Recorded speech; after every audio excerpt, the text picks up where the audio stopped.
keutamaan sholat. Jadi ada pada sholat. Maka orang kalau nggak sholat, dia nggak menemukan jati dirinya sebagai umat Nabi Muhammad sallallahu alaihi wasallam. Sholat dia bisa nangis, itu nangis rindu, nangis rindu. Dan tangisan inilah yang abadi sampai mati. Kalau hanya takut neraka, harap surga, ini bisa hilang, naik turun. Tapi rindu kepada Allah nggak bisa sembuh, karena dia bukan penyakit, dia anugerah. Maka belajar rindulah dengan berselawat. Belajar rindulah kepada Allah dengan sholat. Yakin nggak sholatnya diterima itu? Enggak, saya nggak yakin Pak, sholatnya nggak ada yang khusyuk.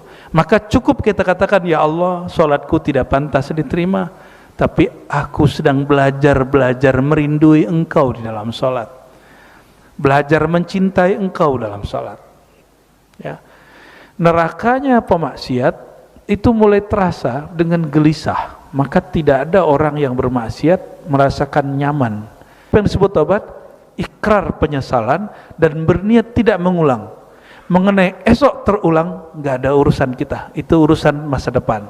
Nah, inilah rahasianya kenapa dosa-dosa diampuni. Ya, dosa-dosa diampuni. Kalau orang mengikrarkan dosanya di dalam sholat, berarti dia sudah tobat di dalam sholatnya.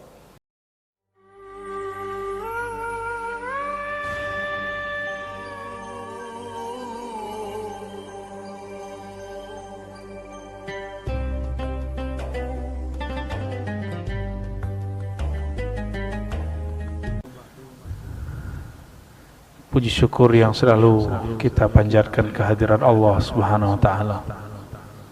Meskipun kita ini hamba pendosa, tapi Allah selalu buka kesempatan kita untuk menggapai rahmatnya. Salah satu rahmatnya adalah kucuran ilmu dalam majelis-majelis ilmu. Semoga Allah menghapus masa lalu kita yang buruk dan membimbing masa depan kita yang belum tahu apa ujungnya, dan membersihkan hati kita yang masih gelap. Amin ya rabbal alamin. Sebelum kita masuk kepada teks matan kitab, mari kita baca surah Al-Fatihah untuk baginda Nabi Muhammad sallallahu alaihi wasallam.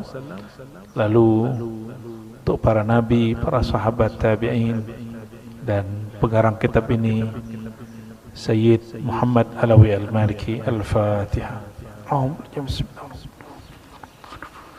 Ya kana mulia nasi suratul ladzina an'amta 'alaihim waladdallin. Qala wa min syarafil ummatil muhammadiyyah, di antara kemuliaan umat Sayyidina Muhammad sallallahu alaihi wasallam,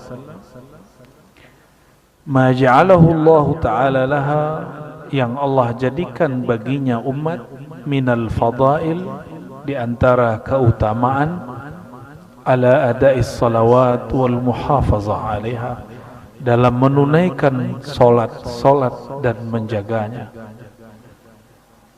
Apa aja rahasia solat, fadilah solat? Yang pertama, anna salata tukaffirul khataya, sesungguhnya solat itu tukaffir.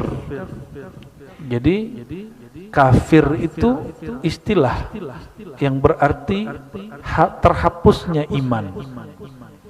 Sedangkan tukaffirul khataya, salat itu mengkafirkan dosa. Maksudnya menghapus dosa. Itu sebabnya nggak boleh mengkafir-kafirkan orang. Ya, mukaffir itu salat. Salat itulah yang menghapus khataya, ya. Maka ada satu ayat di dalam Al-Quran, surat Hud ayat 114, silakan nanti dicek di rumah, ya. Wa aqimis salata, dan tunaikanlah, dirikanlah salat, tarafain nahar, di dua penghujung siang, wa zulafan minal lail, dan pada waktu malam, Innal hasanat, karena amal baik, yuzhibnas sayyi'at, dapat menghilangkan keburukan. Dzalika dzikra lidzakirin, ini pelajaran bagi ahli zikir.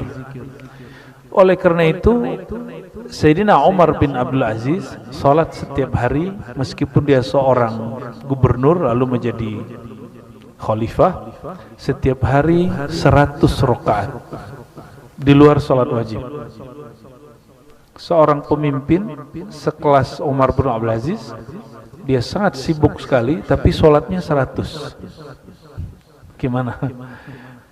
Karena dia nggak bisa tidur banyak, maka dia habiskan waktunya untuk bertahajud, sholat. Ada masalah apa saja dia sholat. Sayang sekali Sayyidina Umar bin Abdul Aziz hanya memerintah jadi khalifah setahun lebih sedikit atau 2 tahun, tapi dia lama jadi gubernur. Berkah beliaulah kita hari ini mendapatkan kitab-kitab hadis. Jadi Umar bin Aziz keluarkan peraturan, keputusan khalifah, wajib mengumpulkan hadis dalam bentuk buku. Lalu pimpinan proyeknya adalah Imam Ibnu Syihab Az-Zuhri. Ibnu Syihab Zuhri wafatnya sekitar 124 atau 26 Hijriah. Waktu itu Imam Syafi'i belum lahir, ya, Bukhari belum lahir, Muslim belum lahir. Berkah beliaulah Imam Syafi'i, Imam Bukhari setelah Syafi'i, Imam Ahmad, mereka mudah mengakses hadis. Itu berkah siapa? Keputusan Umar bin Abdul Aziz yang kemudian memerintahkan sahabat dia sendiri, sesama santri dulu, yaitu Ibnu Syihab Zuhri. Itu sebabnya harus ada ulama yang membersamai pemerintah supaya program keulamaan masuk ke dalam pemerintah. Kalau enggak ulama bersama pemerintah, nanti ubaru Pak yang bersama pemerintah. Ya, kalau enggak ada yang membersamai mereka, mesti ada yang lain yang membersamai mereka. Maka saya berbaik sangka kepada ulama atau habib yang membersamai pemimpin manapun, baik dari kelas ya bupati, wali kota, gubernur, sampai presiden, raja-raja dan dimanapun. Meskipun mereka kemudian dihujat, disebut dengan ulama usalatin, ulama plat merah, habib plat merah, itu konsekuensi, ya konsekuensi. Jadi kita mesti bersyukur. Hadis yang masyhur dalam Sahih Bukhari dan Muslim diriwayatkan dari Sayyidina Abi Hurairah radhiyallahu taala anhu. Apa kata beliau? Aku mendengar Nabi sallallahu alaihi wasallam bersabda mengenai rahasia salat membersihkan dosa. Hadis ini kita sering dengar pastinya. Ara'aitum law anna nahran bi babi ahadikum yaghtasilu fihi kulla yawmin 5 marrat. Apa pendapatmu mengenai higienisnya atau kebersihan orang yang di depan rumahnya ada sungai atau ada sumur yang dia mandi 5 kali sehari? Adakah hal yabqa min daranihi syai'? Adakah kotoran yang melekat di badannya sedikit pun? Jawaban sahabat, qalu la yabqa min daranihi ay wasqihi syai'. Tentu tidak wahai baginda. Ya. Faqala sallallahu alaihi wasallam, lalu beliau mengatakan, kadzalika mathalus shalawatil khams. Begitulah perumpamaan salat yang 5. Yamhullahu bihinnal khataya. Allah menghapus dengannya dosa-dosa. Tapi ahli hadis menambahkan, jika di ahli akidah, al khataya di sini as-saghair, yaitu dosa-dosa yang kecil. Kenapa? Karena dosa besar labudda min taubah, mesti bertobat. Nah, kita coba lihat adakah penjelasan beliau seperti itu. Ammal kabair falabudda laha min taubah. Kalau dosanya korupsi mesti tobat, balikin duitnya dan dia ikrar bertobat. Ya. Kalau dia minum khamar sama, dia harus bertobat. Tobat itu ada ikrarnya. Aku bertobat, sadar dan tidak mau mengulangi lagi. Kalau besok terulangi lagi, itu lain cerita. Besok rahasia Allah nggak usah dipikirkan. Nanti syaitan berkalam, nanti aja tobatnya, ya, nanti aja tobatnya, daripada kamu nanti tobat sembalado berulang-ulang. Nah ini setan yang ngomong. Sayangnya setannya ustadz melarang tobat sembalado, padahal tobat sembalado itu wajib, Pak. Kita kan nggak tahu masa depan, yang penting hari ini, masa lalu kita tobatkan, besok urusan lain, yang penting kita tidak berniat mengulangi maksiat. Itu yang disebut tobat. Jadi apa yang disebut tobat? Ikrar penyesalan dan berniat tidak mengulang. Mengenai esok terulang, nggak ada urusan kita, itu urusan masa depan. Yang penting hari ini dan masa lalu dulu dibereskan. Ya, besok juga belum tentu hidup. Ya, karena kematian itu misteri, kita nggak tahu, Bapak Ibu, makanya anggaplah kematian itu di depan mata, maka kita tobat setiap saat. Nah, maka Nabi SAW bertobat setiap harinya 100 kali, itu Nabi. Nah, berarti tobat itu nggak nunggu besok, ya. Dan salah satu menunya sholat ada Rabbighfirli warhamni, itu duduk antara dua sujud, itu duduk pertobatan. Maka walaupun mohon maaf sedikit saya berbeda dengan pengarang kitab, tapi bukan berbeda menentang beliau, sholat itu di dalamnya sudah ada tobat. Rabbighfirli, Rabbighfirli, Rabbighfirli. Di hadis Imam Muslim diulang 3 kali. Rabbighfirli, Rabbighfirli, enggak dibaca yang lain. Maka itu sudah tobat. Tobat itu memohon minta ampun, dan enggak mesti lafaznya wa atubu ilaik, cukup astaghfirullah. Nah, beberapa ulama membedakan istighfar dan tobat. Bagi saya, istighfar itu maknanya sekaligus tobat. Ya, istighfar itu maknanya sekaligus tobat. Tapi memang banyak ulama yang membedakan itu, ya. Nah, inilah rahasianya kenapa dosa-dosa diampuni. Ya, dosa-dosa diampuni. Kalau orang mengikrarkan dosanya di dalam sholat, berarti dia sudah tobat di dalam sholatnya. Ya. Jadi kalau duduk antara dua sujud, jangan buru-buru. Sebut Rabbighfirli itu pelan-pelan dan diulang-ulang. Jadi kadang-kadang kami kalau sholat, saya tidak sampai baca sampai akhir. Rabbighfirlinya diulang-ulang, Rabbighfirli, ya Allah ampuni aku, Rabbighfirli, Rabbighfirli, ya. Kadang-kadang kita baru 3 kali, imamnya sudah sujud. Ya. Kadang-kadang kita baru nyampe warhamni, rahmati aku, imamnya sudah sujud. Ya. Karena saya baca Rabbighfirli itu betul-betul kita resapi, ya Allah ampuni hamba, gitu. Seorang hamba yang kenal Allah, maka dia minta ampun kepada Allah bukan hanya karena dosa zahir, tapi juga dosa batin. Batin kita ini enggak selalu bersih. Maka ulang Rabbighfirli pertama dosa yang zahir, Rabbighfirli kedua dosa yang batin, Rabbighfirli ketiga dosa yang disadari dan tidak disadari. Gitu ya. Nah, sayangnya pengajaran di sekolah-sekolah dan pesantren sebagian bacaan itu kaku, mesti segitu-gitu aja. Rabbighfirli waliwalidayya, Rabbighfirli warhamni wajburni warzuqni, gitu ya. Padahal ada berbagai macam cara dalam sholat, dan itu semua ada dalam kitab Sahih Bukhari, Muslim, Abu Daud, Tirmizi dan lainnya.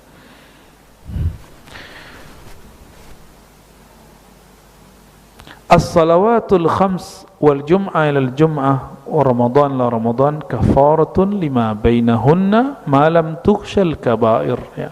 Beliau memakai hadis riwayat Imam Tirmizi dan Muslim, salawat ke salat, Jumat ke Jumat, Ramadan ke Ramadan, kafarah, menjadi penebus. Kafarah, apa arti kafarah? Penebus. Kafarat kita sering nyebutnya kafarat. Antara dua waktu itu, antara misalnya kita tadi zuhur sampai nanti tadi subuh sampai ke zuhur, pasti ada maksiat hari ini, betul? Maksiat lisan kah, maksiat hati. Nah, nanti Allah hapus tanpa perlu bertobat. Nah, maka kalau yang dia ikrarkan, ya Allah ampuni aku dari dosa apa begitu, itu namanya tobat, ya. Dan kita berniat untuk tidak mengulangi kembali. Ya, Malam tughsyal kabair, selama dia tidak melakukan dosa besar. Dosa besar mesti dengan ikrar taubat. Ya, mesti dengan ikrar taubat, ya. Ini luar biasa nih, bocil-bocil juga ikut ya. Cuma si bocil itu main handphone. Ya nggak apa-apa ya. Yang penting dia ikut ngaji. Biar di alam bawah sadarnya ada pengajian. Saya dulu seperti itu. Saya kalau dulu ngaji sama bapak saya di bawah, habis itu saya tidur. Tapi saya tidur dalam memandang sang guru yang mengajar. Kita lihat ketiduran gitu. Yang gede aja ketiduran, ini baru tidur 1,5 jam soalnya. Alhamdulillah. Inna lillahi malakan. Ada sebuah hadis riwayat Imam Tabarani, hadisnya hasan ya. Allah memiliki malaikat yunadi inda kulli shalah, yang dia berseru dan dia berkalam setiap kali jam salat. Berarti kalau 5 waktu 5 kali. Apa kata dia? Kata malaikat, ya bani Adam, wahai manusia, kumu ila niranikum allati awqadtumuha fa'atfihuha. Bangunlah kalian, segera kalian datang kepada kesalahan-kesalahan api neraka yang kalian hidupkan, nyalakan, fa'atfihuha, lalu padamkanlah dia dengan salat. Ya. Jadi ini perkataan malaikat.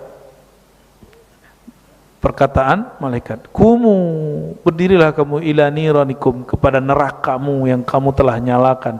Neraka di situ dosa. Ya. Nerakanya pemaksiat itu mulai terasa dengan gelisah. Maka tidak ada orang yang bermaksiat merasakan nyaman. Dia senang merasakan kenikmatan syahwat, tapi batin dia sebenarnya gelisah. Koruptor itu senang ngambil duit, tapi batin dia gelisah nggak? Gelisah. Dan maksiat paling ringan adalah lalai kepada Allah. Dan orang yang lalai kepada Allah pasti gelisah, walaupun sholatnya banyak. Ya, tapi lumayan, dia masih sholat. Ya.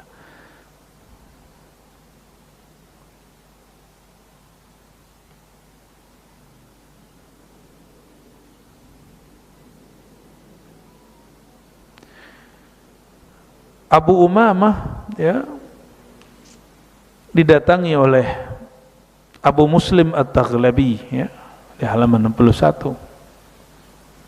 Wa huwa fil masjid, dia di dalam masjid. Lalu Abu Muslim At-Taghlabi mengatakan, wahai Abu Umamah, ada seseorang, inna rajulan haddatsani ank, ada orang meriwayatkan kepadaku, katanya ini ilmu darimu. Nah, ini namanya konfirmasi. Bolehkah konfirmasi? Ini salah satu tradisi ahli hadis, itu sangat dianjurkan. Annaka sami'ta Rasulullah sallallahu alaihi wasallam, bahwa engkau mendengar Nabi Muhammad sallallahu alaihi wasallam berkata. Jadi Abu Muslim dengar dari seseorang ini dapat ilmu dari Abu Umamah. Abu Umamahnya masih hidup. Ini namanya mengkonfirmasi. Dan yang kedua disebut mencari sanad yang lebih dekat kepada baginda Rasulullah SAW. Nah ini namanya sanad ali, bahasa Arabnya, sanad yang tinggi, yang dekat kepada Nabi Muhammad SAW. Lalu kata orang ini, yang aku dengar dari orang itu benarkah wahai Abu Umamah? Apa yang aku dengar? Man tawaddo'a, Nabi bersabda, siapa yang berwudu, membaguskan wudunya. Membaguskan wudu bukan berarti mubazir air. Jadi teman-teman saya di Eropa, di Australia, itu yang ngurus masjid kaget melihat orang Indonesia pertama kali datang ke sana, kalau wudu airnya ngucurnya gede. Ya, apalagi kalau hari Jumat. Kalau hari Jumat kita kebiasaan air melimpah sampai air udah banjir di Jakarta. Makanya biasa kerannya gede-gede. Padahal sunnahnya mengeluarkan air dikit sekali, gak usah banyak-banyak. Karena wudu itu tidak mesti kemudian mengguyur muka. Dia cukup menyampaikan air yang sejuk ke wajah. Ya, kalau mau nyuci wajah ya pakai di waktu yang lain lah, ya. Jadi membaguskan wudu artinya menyampaikan air ke semua wilayah anggota wudu, bukan membuang air banyak-banyak. Coba Bapak Ibu hitung, saudara-saudariku, ketika kita wudu, banyakkan air terpakai atau terbuang? Jujur, itu tanda wudunya dengan syaitan. Karena syaitan temannya adalah orang mubazir. Mahal loh Pak, PDAM itu di masjid-masjid di Indonesia, di Jakarta itu betul-betul banyak boros. Dan seandainya umat diedukasi, ini kan mereka ngomong gini, paling saya doang. Setiap hari ada di 1 jam mungkin ada 100 orang sholat, berarti ada 100 orang yang melakukan itu di masjid. Jika 5 waktu berarti 500 kali dia melakukan itu di masjid. Berapa kubik tuh habis air? Wah paling juga ntar ini gitu. Itu kan kata-kata kita, ya. Nah, maka Bapak Ibu yang makan Allah, membaguskan wudu itu artinya menyampaikan air ke anggota wudu, bukan membuang-buang air. Jadi cara yang pas bagaimana? Buka sedikit saja lalu ambil seperlunya. Kalau di zaman Rasulullah SAW, Nabi itu dituangkan orang. Jadi Nabi dituangin, ada yang megangin. Jadi dituang, Nabi ambil. Jadi nggak ada air yang nyisa. Itu sisa yang Nabi pegang itu ada ngucur sedikit, ditampung lagi sama sahabat. Hadis Sahih Bukhari dan Muslim. Bekas air yang disentuh baginda Nabi Muhammad SAW itu ada dosanya nggak? Kalau saya yang wudhu banyak dosanya, jangan diambil. Dosa saya banyak. Tapi kalau bekas tangan Nabi SAW ada dosanya nggak? Nggak ada dosanya. Maka bekas air Nabi itu diperebutkan para sahabat dan mereka kadu ayyaktatilu, mereka hampir kayak berdesak-desakan kayak orang saling bunuh-bunuhan. Begitu ungkapan balaghah, mubalaghah dalam bahasa Arab. Ya, dalam Sahih Bukhari. Namanya tabarruk, mengambil berkah. Nah, itulah yang dimaksud tasawuf Imam Ghazali. Jadi tasawuf Ghazali itu diambil dari hadis-hadis yang sahih. Tabarruk itu bab cinta. Tasawuf itu mengajarkan cinta. Kira-kira pakai akal kita yang pendek ini nggak masuk akal kan? Ada orang ngambil bekas air orang lain, tapi di bab cinta itu ada. Ya, tasawuf itu begitu-gitu, bab cinta. Ya, Nabi SAW cinta kepada Sayyidah Aisyah. Aisyah waktu minum dilihat bekasnya mana, bagian bekas itu beliau minum di situ. Indah nggak tuh? Ya. Jangan pikirin bau jigong kan, ya. Ini bab cinta, ya. Sayyidah Aisyah itu harum. Maka Sayyidah Aisyah setiap kali Nabi mau pulang, beliau ada kesturi khusus yang boleh kena kulit. Jadi dia ada kain basah, dia tempelkan lalu dia giniin ke wajahnya. Jadi ketika Nabi SAW mendekat, Nabi mencium Sayyidah Aisyah, Nabi mencium bau aroma kesturi. Jadi ini dalil boleh pakai bedak, Bu. Ini saya kasih dalilnya. Biar makainya untuk sang suami. Ya. Untuk yang belum punya, niatkan untuk menjaga wajah, untuk siapa yang ditakdirkan mendapatkannya. Ya. Karena wajah ini kan anugerah dari Allah Subhanahu wa taala. Faghassala yadayhi wa wajha. Lalu baginda Nabi SAW mengatakan, orang yang berwudu membaguskan wudu, mencuci tangannya, cuci tangan, lalu mukanya, mengusap kepalanya, telinganya, ya, kepala telinga satu paket sampai kaki, ya, semua qama ila shalah. Lalu dia salat, berdiri berangkat salatun ila salatin mafruḍah, salat wajib. Ghafarallahu lahu fi dzalikal yaum ma mashat ilaihi rijlah wa qabadat alaihi yadah. Ya, Allah ampuni dosa dia, ya, selama dia jalan, tangannya bergerak, menggenggam, ya, dan telinganya mendengar. Wa nazarat ilaihi ainah, matanya memandang, sejauh matanya memandang. Wa haddasa bihi nafsahu min su, atau dosa yang muncul dari dalam dirinya, dosa batin. Jadi tangan yang nakal, kaki yang salah langkah, telinga yang mendengarkan aib orang, mata yang melihat dengan merendahkan orang, melihat aurat, ya, dan juga di hatinya ada angan-angan yang buruk, ya. Buruk itu nggak mesti menginginkan keburukan bagi orang lain. Mengangan-angankan syahwat di hati yang tidak halal itu juga haddasa bihi nafsahu min su. Kita melihat lawan jenis lalu kita membayangkan yang nggak pantas kita bayangkan, itu masuk haddasa bihi min su, ya. Kita membiarkan diri kita bersyahwat secara batin. Hati-hati, ya, hati-hati di situ. Faqala Abu Umamah, karena Abu Umamah ditanya, dikonfirmasi, benarkah ini? Apa jawaban beliau? Wallahi qad sami'tu min Rasulillah sallallahu alaihi wasallam mirara. Demi Allah wahai Abu Muslim Taghlabi, aku mendengar itu berkali-kali dari baginda Nabi Muhammad sallallahu alaihi wasallam, ya.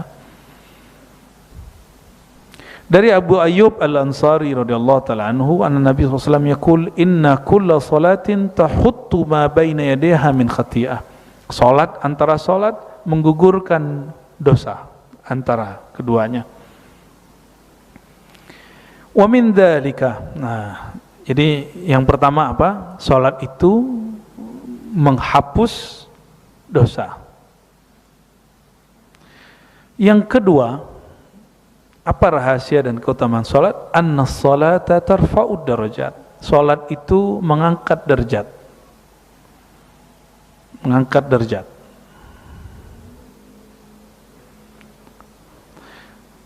Rawa Muslimun an Ma'dan ibn Abi Talha. Imam Muslim meriwayatkan dari Sayyidina Ma'dan bin Abi Talha radhiyallahu ta'ala anhu, kata beliau, laqitu Thauban maula Rasulillah sallallahu alaihi wasallam. Aku bertemu mantan budak Nabi yang Nabi merdekakan, namanya Thauban. Ini Nabi punya budak. Orang punya budak berarti Nabi itu kaya, ya, berkecukupan lah. Tidak seperti yang diceritakan banyak orang tentang Nabi, bahwa Nabi itu miskin. Itu Imam Subki mengatakan orang begini su'ul adab kepada baginda Nabi Muhammad SAW. Bagaimana mungkin orang yang punya kendaraan paling bagus di zamannya, yang mempunyai pasangan lebih dari satu dan bisa menafkahi semua dengan cukup, itu disebut miskin. Ya, miskin itu antum. Ya, satu doang. Ya, Pak Kiai itu miskin, ya. Orang Arab itu sering ngomong gitu, miskin, kasihan deh lo. Jadi miskin itu bisa diartikan kasihan gitu. Saya dulu waktu belum nikah, guru saya Syekh Taufik bilang, lam tatazawwaj? La ya Sayyidi. Apa katanya? Ente belum nikah. Waktu itu umur saya baru 20 tahun. Ya, belum, wahai Tuan Syekh. Miskin kata. Ente miskin. Ya. Ya baru 20 tahun nikah. Ya. Nanti pernikahan dini lagi, ya. Laqitu Thauban, aku bertemu mantan budak Nabi Muhammad SAW yang beliau merdekakan. Jadi Nabi punya budak, budaknya nggak jadi budak, Pak, jadi guru. Gimana tuh? Nabi punya budak, budaknya jadi guru besar. Sekelas Ma'dan bin Abi Talha berguru kepada Thauban. Jadi guru. Jadi Nabi budaknya nggak diperbudak, apalagi istrinya.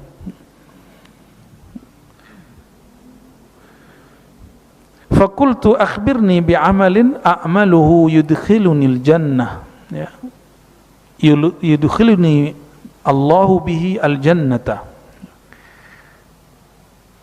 Kabarkanlah, ajarilah aku satu amalan. Nah, ini minta belajar nih sama mantan budak. Wahai Tuan Thauban, ajarkan aku amalan yang menghantarkan aku masuk surga. Jadi Allah memasukkan aku bihi dengan amal itu al-jannah, surga. Lalu Thauban mengatakan, akhbarani, ini masih kalam dia, ya, akhbirni bi ahbil amalillah. Atau ada satu riwayat Ibnu Abi Talha bertanya, kabari aku amalan yang paling disukai Allah. Nah, pertanyaan mana yang paling disuka? Pertama apa kedua? Hai Thauban, ajarkan aku amalan yang membuat aku masuk surga. Atau yang kedua, wahai Thauban, ajari aku amalan yang membuat Allah cinta kepadaku, yang paling dicintai Allah, mana yang lebih disuka? Pertanyaannya kedua. Wah, berhasil ngajinya udah. Berhasil ngajinya Kiai. Ya. Kalau surga itu bisa maknanya bisa ambigu, bisa surga syahwat, bisa surga memandang Allah. Tapi kalau cinta itu sudah surga memandang Allah Subhanahu. Kalau cinta itu sudah surga ru'yah. Karena cinta, orang cinta itu surganya hanya ketemu. Orang-orang yang beramal karena cinta kepada Allah, mencari cinta Allah, a'tini mahabbataka, berikanlah aku cinta engkau ya Allah, maka orang ini akan diberikan hadiah surga, jannatu ar-ru'yah, surga memandang, bertemu Allah Subhanahu wa ta'ala. Bapak Ibu, pengen ketemu nggak dengan orang yang kita suka? Apakah itu pasangan, guru, atau teman? Benar nggak? Benar ya? Kita kadang-kadang datang jauh-jauh ke kota mana, hanya ingin ketemu seorang guru yang kita suka. Atau kita datang ke satu kampung, hanya ingin ketemu teman yang dulu kita suka. Jadi, suka itu menumbuhkan rindu. Penawar rindu itulah sholat. Sholat itu penawar rindu, ya. Maka beberapa ulama kalau sholat dia bisa nangis, itu nangis rindu. Nangis rindu. Dan tangisan inilah yang abadi sampai mati.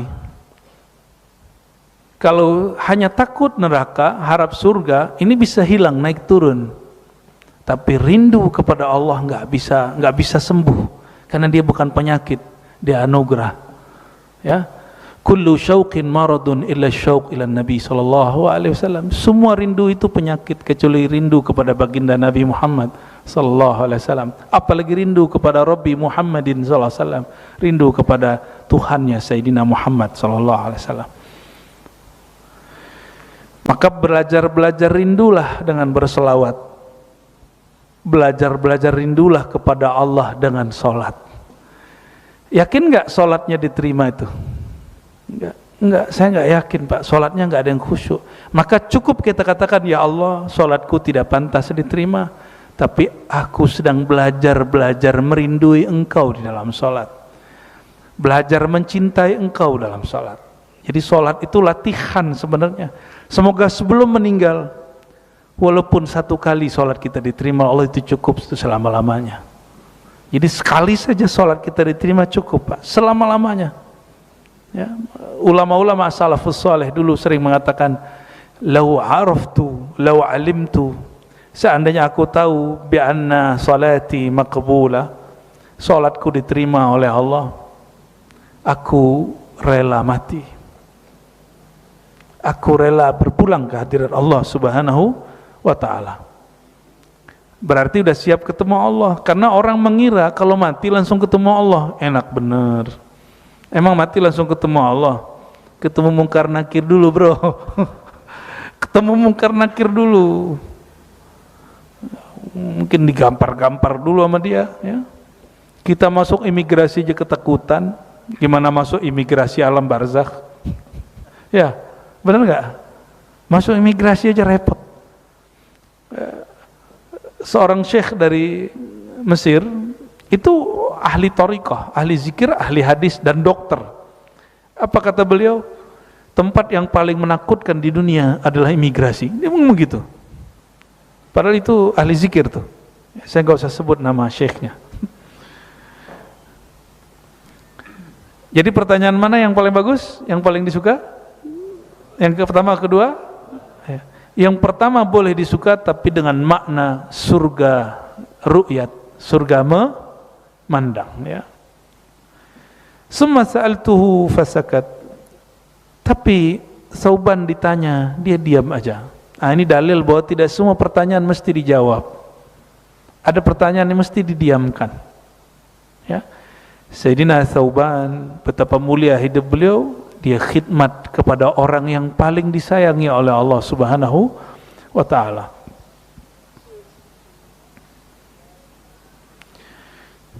Ditanya lagi yang kedua kali, dia masih diam. Yang ketiga kali barulah dia jawab, sa'altu dzalika Rasulullah sallallahu alaihi wasallam. Ya, ternyata Thauban ini kalau ditanya tentang sesuatu yang berkaitan dengan Nabi, dia mau nangis, Pak. Dia rindu kepada Nabi Muhammad SAW. Maka dia ditanya begitu, dia diam. Dia langsung melihat Nabi seakan-akan nurnya ada di depan. Maka beliau mengatakan, aku juga dulu pernah bertanya hal begitu kepada Nabi SAW. Ternyata ini salah satu amal rahasianya Thauban.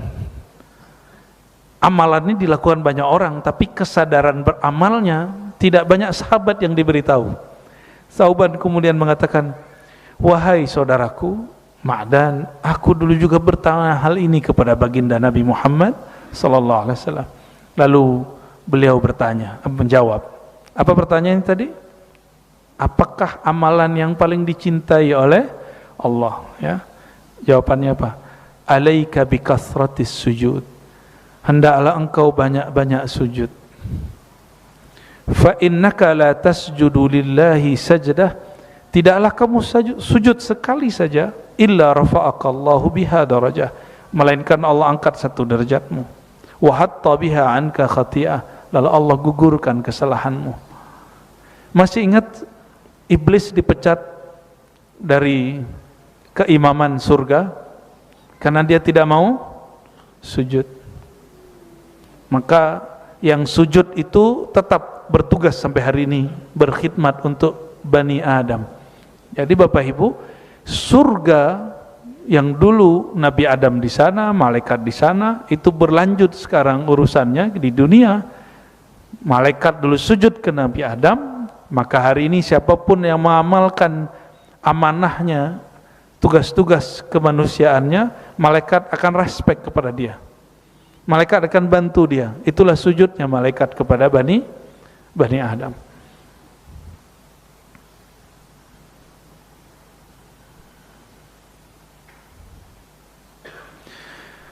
Dan di dalam surat Al-Hijr, surat Shad ya, ayat 27, Al-Hijr ayat 27 itu, 27-28, itu Allah buat mengajarkan kepada malaikat. Ya, wa iz qulna lil malaikati, ingatlah ketika kami, atau wa iz qala rabbuka lil malaika, ingatlah ketika Allah mengajari malaikat. Apa yang diajari Allah? Tentang hakikat manusia. Jadi malaikat diajarkan yang disebut ma'rifatul insan, ma'rifat tentang rahasia manusia. Jadi kita ini punya rahasia. Disebutkan itu rahasianya dua. Pertama, penciptaan tubuh zahir manusia dari tanah, lalu batin manusia dari ruh, berasal dari ruh. Nah, ini saya mesti luruskan Bapak Ibu. Ini banyak orang salah menerjemah kalam ini. Ada satu kalimat ulama kita secara sirriyah mendapat ilham. Allah berkalam. Al-insan sirri wa ana sirruhu. Ya. Al-insan, coba perhatikan. Allah tidak mengatakan aku adalah insan. Ya kan? Allah tidak mengatakan aku adalah insan. Allah mengatakan dalam kalam ilham itu, manusia adalah rahasia sirku dan sirku adalah manusia. Perhatiin, Allah tidak berkalam manusia itu aku itu manusia, enggak. Hari ini muncul orang mengajarkan ma'rifat bahwa al-insan itu Allah. Itu keliru besar. Itu kekeliruan dalam kajian ma'rifatullah. Allah berkalam aku, sirnya manusia, rahasianya manusia. Bukan berarti aku manusia. Manusia itu rahasia aku. Nah, ini secara makna. Dan perlu tahu ini bukan ayat, bukan hadis. Ini cuma ilham para ulama. Ilhamnya Syekh Abdul Qadir Jilani. Ya. Jadi jangan salah paham. Banyak hari ini orang mengatakan hakikat insanku adalah Allah. Udah jadi Allah aja tuh. Nabi Muhammad SAW sudah diangkat Mi'raj ke Aras, jadi Allah enggak? Apakah beliau mengatakan rahasiaku adalah Allah, aku adalah Allah? Ada nggak begitu? Enggak pernah. Kalimat sir dalam bahasa Arab itu indikator pasangannya makrifat. Jadi kalimat ana al-insan sirri, insan itu sir, rahasiaku. Nah, kata rahasia itu diterjemah makrifat. Jadi pasangannya sir apa? Ma'rifat, bukan zat. Gitu ya. Jadi kalau disebut rahasia, secret, maka tentang itu disebut dengan ma'rifat, pengetahuan. Pengetahuan itu ada objeknya, ada zatullah, sifatullah, asma Allah, af'al Allah, ya. Saya banyak ketemu kekasih-kekasih Allah itu nggak ada mereka yang mengatakan aku Allah, nggak ada. Mereka selalu mengatakan tiadalah aku. Yang ada hanya keindahan Allah, kebaikan Allah. Selalu begitu, mereka nggak ada, bukan aku. Itu sebabnya menghancurkan keakuan itu hanya melalui sujud. Orang-orang yang sujud keakuannya lebur. Itulah sebabnya Allah suka kepada orang yang sujud. Ya. Jadi orang-orang yang benar-benar sujud, ini yang disebut asarus sujud, bekas sujud. Jadi bekas sujud di jidat mungkin hitam, tapi pada batin kita hilangnya ego. Ego itu kemudian jadi jinak. Tapi kan nggak semua kulitnya sama. Ada yang kulitnya kalau sudut berkali-kali juga nggak hitam-hitam. Berarti bukan itu semata bekas sujud, itu bekas zahir, bekas batinnya yang dimaksud.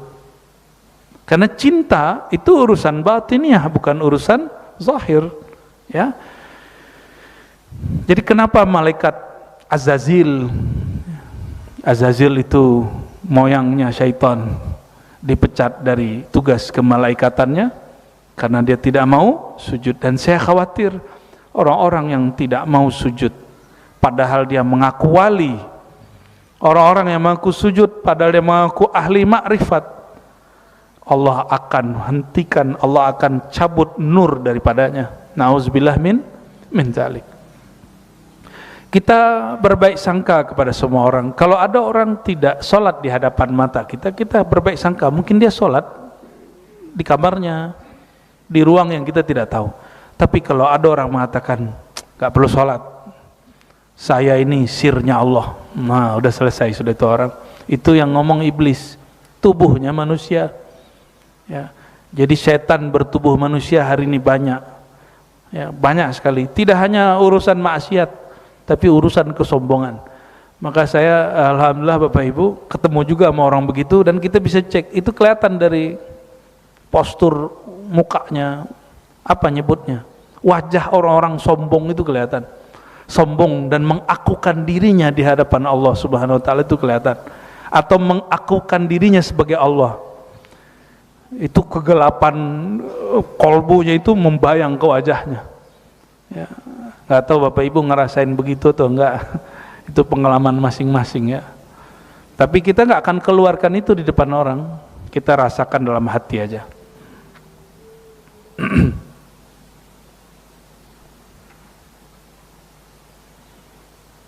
Hadis berikutnya sama, Ubadah bin Samit, ya.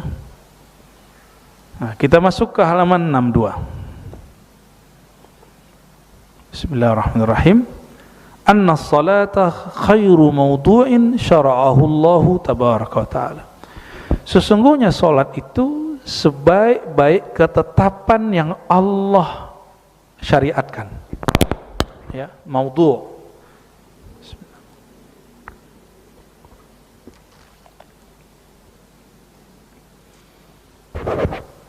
Hadis ini diriwayatkan oleh Imam Tabrani. Ada kalimat dari Sayyidina Abu Hurairah, as-salatu khairu mawdu'in faman istata'a yastaksir falyastaksir. Maudhu' bisa diartikan wadah, tempat, atau bisa diartikan masbut, sesuatu yang ditetapkan. Salat itu sebaik-baik ketetapan yang Allah tetapkan bagi hamba, maka siapa yang sanggup perbanyaklah ya. Intinya sholat apa Bapak Ibu? Aqimis sholata li dzikri. Bukan berarti kalau sudah zikir nggak perlu sholat. Dirikan sholat untuk zikir. Ini kelompok kebatinan ngomongnya apa? Saya kan sudah zikir, ngapain sholat? Nah, ini versi kedua nih. Kalau tadi versi keakuan, sekarang versi zikir eling. Ya, makomnya lebih rendah dikit lah dari yang tadi. Tadi kan ngerasa akunya itu Allah. Kalau sekarang ngerasanya saya sudah eling. Dirikanlah sholat untuk mengingat aku. Kan udah sampai di mengingat aku. Ngapain lagi sholat? Kan begitu katanya. Yang mengingat itu batiniah kita. Tubuh ini perlu dia sujud. Jadi kalau sayang kepada tubuh ini, sujudlah. Tubuh ini makanan dia sujud. Nah, dalam batin itu merasakan menyembah yang kita sujud. Ya. Tadi kisah di surah Al-Hijr. Allah buat pengumuman kepada malaikat, hai malaikat, si manusia itu diciptakan dari tanah, tapi ruhnya dari hembusanku. Faqa'u lahu sajidin. Ketika malaikat tahu hakikat insan itu hembusan Allah, baru mereka sujud. Mereka langsung sujud. Oleh karena itu, baginda Nabi Muhammad SAW mengatakan, sholatlah kamu seperti engkau melihat aku sholat. Jadi sejauh apa seseorang kenal Nabi Muhammad SAW, sejauh itu dia nanti akan mampu sering-sering sujud kepada Allah Subhanahu wa taala. Maka sujud kita tidak diterima kecuali mengikuti sujud baginda Nabi Muhammad sallallahu alaihi wasallam ya. Nah, maka kembali kepada ini kekhususan umat Sayyidina Muhammad sallallahu alaihi wasallam. Ada orang sujud tapi dia enggak sholat di awali takbir sampai salam. Masuk enggak tuh? Sujud aja. Masuk enggak? Oh, berarti dia cuma ngambil amal hakikat tapi nggak mau bersyariat, nggak masuk juga. Mengamalkan syariat itu pertanda kita meleburkan keegoan diri ini pada syariat Nabi Muhammad SAW. Ya, mau marifat setinggi langit, setinggi aras, tapi nggak mau sujud. Karena amalan sujud itu dijemputnya ke aras. Dulu saya mengira Nabi SAW mengajarkan sholat itu oleh setelah melihat malaikat sholat sujud, ada yang sujud ruku di langit. Tapi setelah mengerti ma'rifat mi'raj, ternyata sholat itu bukanlah Nabi meniru malaikat, tapi malaikat meniru sang Nabi Muhammad SAW. Gitu, ya. Malaikat menirukan Nabi Muhammad sallallahu alaihi wasallam. Jadi ketika Nabi mengatakan tadi, sholatlah kamu seperti kamu melihat aku sholat, Nabi tidak hanya berkalam kepada manusia, Nabi juga berkalam kepada malaikat dan jin. Ya.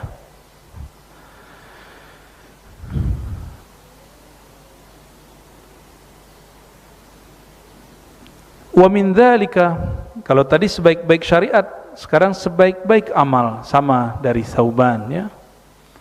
Wa'lamu anna khaira amalikum shalah. Ketahuilah bahwasannya amal terbaikmu salat. Maka orang-orang terbaik di alam ini itu orang-orang yang paling bagus salatnya.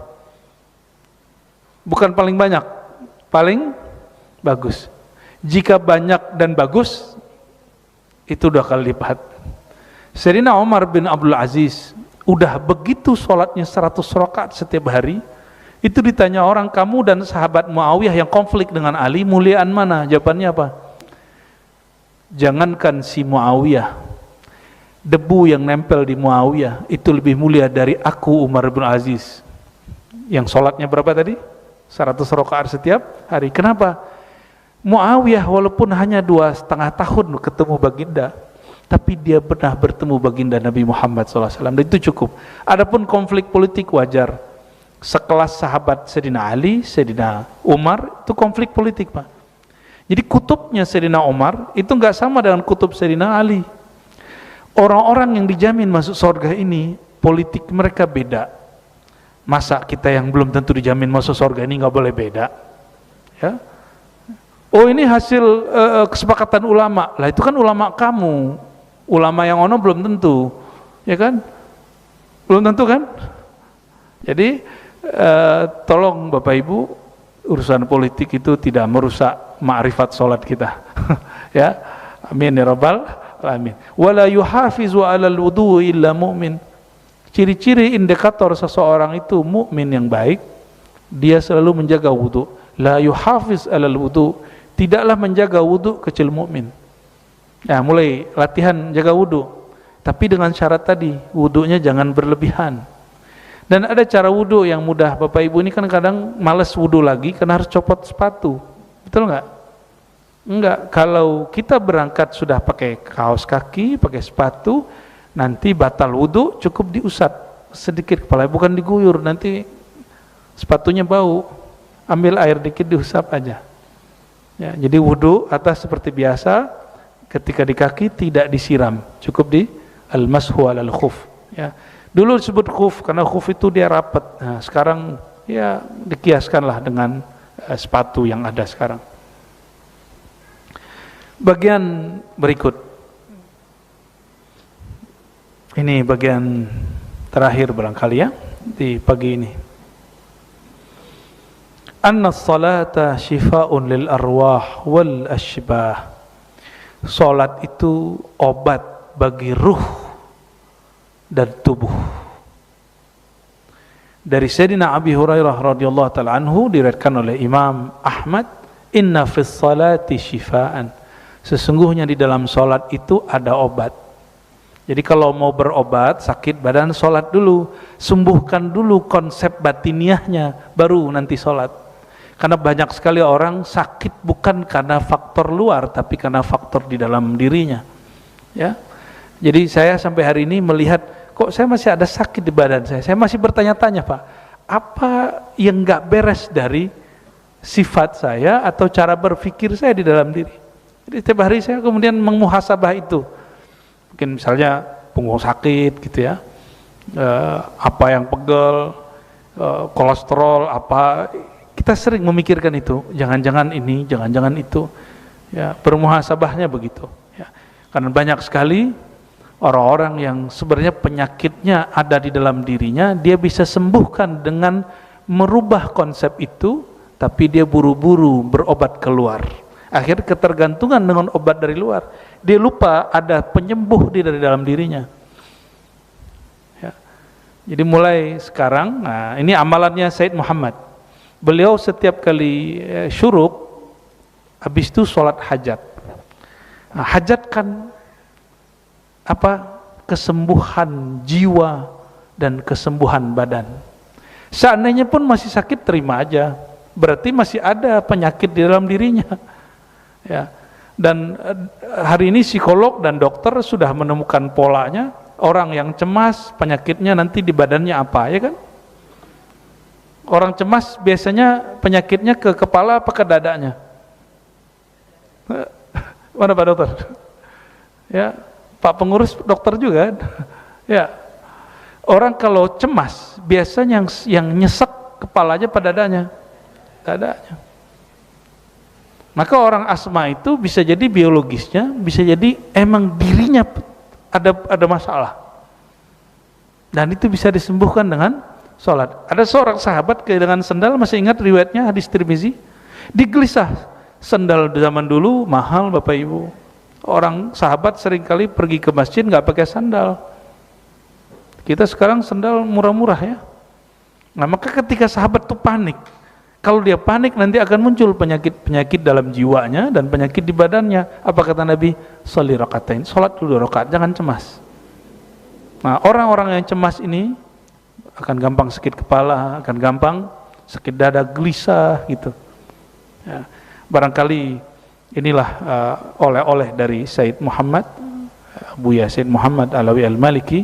Beliau mengatakan berdasarkan hadis Imam Ahmad bahwa sholat itu penyembuh bagi rohani dan dapat memperkuat jasmani. Ya, benar, kuat nggak jasmani? Sholat itu kuat nggak jasmani Pak? Kuat ya. Jadi yang sholatnya selama ini duduk di kursi, coba di konsep ulang badannya, pasti nanti bisa balik lagi tuh, bisa sujud lagi nih. Ya, eman cuma duduk di kursi. kecuali memang sudah sangat fatal, ya.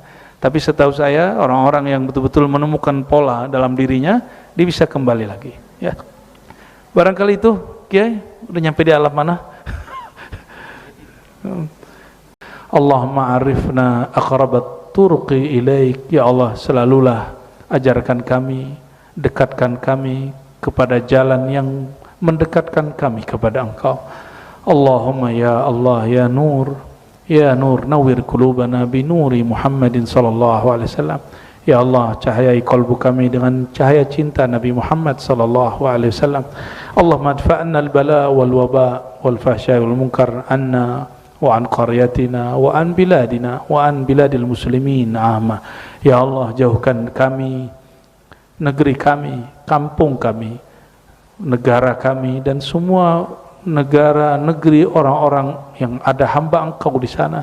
Jauhkan dari mereka dan kami bala bencana. Allahumma ya Allah, kami sebentar lagi akan berpesta memilih pemimpin kami. Siapapun yang Engkau takdirkan ya Allah, takdirkan mereka cinta kepada Engkau, jadikan mereka cinta kepada kekasih Engkau, dan gerakkan hati mereka menjadi orang-orang yang adil dan amanah. Rabbana atina fid dunya hasanah wa fil akhirati hasanah wa qina adzabannar. Walhamdulillahirabbil alamin. Mohon maaf salah kurangnya. Sampai ketemu bulan depan insyaallah. Assalamualaikum warahmatullahi wabarakatuh.